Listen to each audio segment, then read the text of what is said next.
श्री कृष्ण और अर्जुन के संवाद में पुरुषोत्तम योग नामक 15वां अध्याय।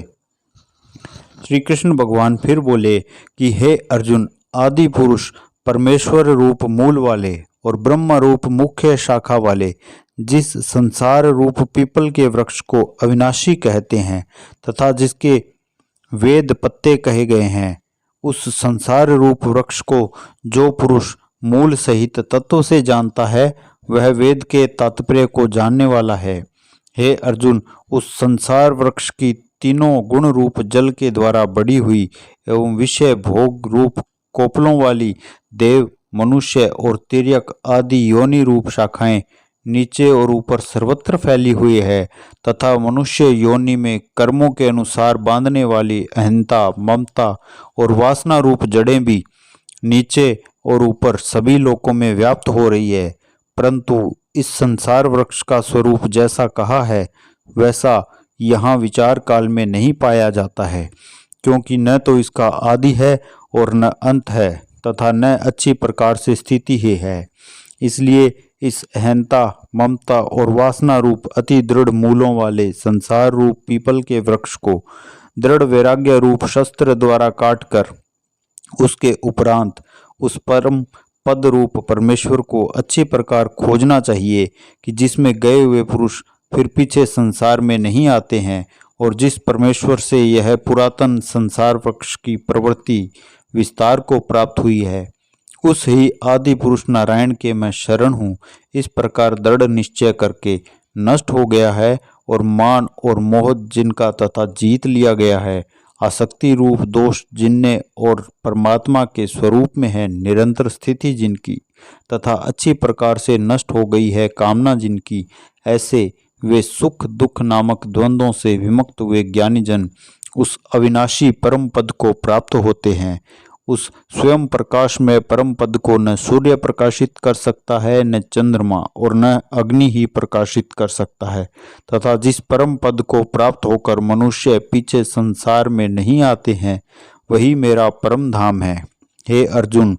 इस देह में यह जीवात्मा मेरा ही सनातन अंश है और वही इस त्रिगुणमयी माया में स्थित हुई मन सहित पांचों इंद्रियों को आकर्षण करता है। जैसे कि वायु गंध के स्थान से गंध को जैसे ग्रहण करके ले जाता है, वैसे ही देहादियों को स्वामी जीवात्मा भी जिस पहले शरीर को त्यागता है उससे इन मन सहित इंद्रियों को ग्रहण करके फिर जिस शरीर को प्राप्त होता है उसमें जाता है। उस शरीर में स्थित हुआ यह जीवात्मा श्रोत्र, चक्षु और त्वचा को तथा रसना, घ्राण और मन को आश्रय करके अर्थात इन सब के सहारे से ही विषयों को सेवन करता है। परंतु शरीर छोड़कर जाते हुए को अथवा शरीर में स्थित हुए को विषयों को भोगते हुए अथवा तीनों गुणों से युक्त हुए को भी अज्ञानी जन नहीं जानते हैं। केवल ज्ञान रूप नेत्रों वाले ज्ञानी जन ही तत्व से जानते हैं, क्योंकि योगी जन भी अपने हृदय में स्थित हुए इस आत्मा को यत्न करते हुए ही तत्व से जानते हैं। और जिन्होंने अपने अंतःकरण को शुद्ध नहीं किया है, ऐसे अज्ञानी जन को यत्न करते हुए भी इस आत्मा को नहीं जानते हैं। हे अर्जुन, जो तेज सूर्य में स्थित हुआ संपूर्ण जगत को प्रकाशित करता है तथा जो तेज चंद्रमा में स्थित है और जो तेज अग्नि में स्थित है, उसका तू मेरा ही तेज जान। और मैं ही पृथ्वी में प्रवेश करके अपनी शक्ति से सब भूतों को धारण करता हूँ और रस स्वरूप अर्थात अमृत में चंद्रमा होकर संपूर्ण औषधियों को अर्थात वनस्पतियों को पुष्ट करता हूँ तथा मैं ही सब प्राणियों के शरीर में स्थित हुआ वैश्वानर अग्नि रूप होकर प्राण और अपान से युक्त हुआ 4 प्रकार के अन्न को पचाता हूँ। और मैं ही सब प्राणियों के हृदय में अंतर्यामी रूप से स्थित हूँ तथा मेरे से ही स्मृति, ज्ञान और अपोहन होता है और सब वेदों द्वारा मैं ही जानने के योग्य हूँ तथा वेदांत का कर्ता और वेदों को जानने वाला भी मैं ही हूँ। हे अर्जुन, इस संसार में नाशवान और अविनाशी भी यह 2 प्रकार के पुरुष हैं।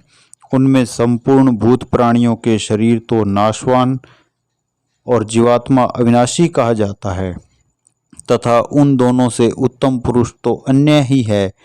एक जो तीनों लोकों में प्रवेश करके सबका धारण पोषण करता है एवं अविनाशी परमेश्वर और परमात्मा ऐसे कहा गया है, क्योंकि मैं नाशवान जड़ वर्ग क्षेत्र से तो सर्वथा अतीत हूँ और माया में स्थित अविनाशी जीवात्मा से भी उत्तम हूँ, इसलिए लोक में और वेद में भी पुरुषोत्तम नाम से प्रसिद्ध हूँ। हे भारत, इस प्रकार तत्व से जो ज्ञानी पुरुष मेरे को पुरुषोत्तम जानता है, वह सर्वज्ञ पुरुष सब प्रकार से निरंतर मुझ वासुदेव परमेश्वर को ही भजता है। हे निष्पाप अर्जुन, ऐसे यह अति रहस्य युक्त गोपनीय शास्त्र मेरे द्वारा कहा गया है। इसको तत्व से जानकर मनुष्य ज्ञानवान और कृतार्थ हो जाता है, अर्थात उसको और कुछ भी करना शेष नहीं रहता। इति श्रीमद्भगवत गीता रूपी उपनिषद एवं ब्रह्म विद्या तथा योग शास्त्र विषयक श्री कृष्ण और अर्जुन के संवाद में पुरुषोत्तम योग नामक 15वां अध्याय।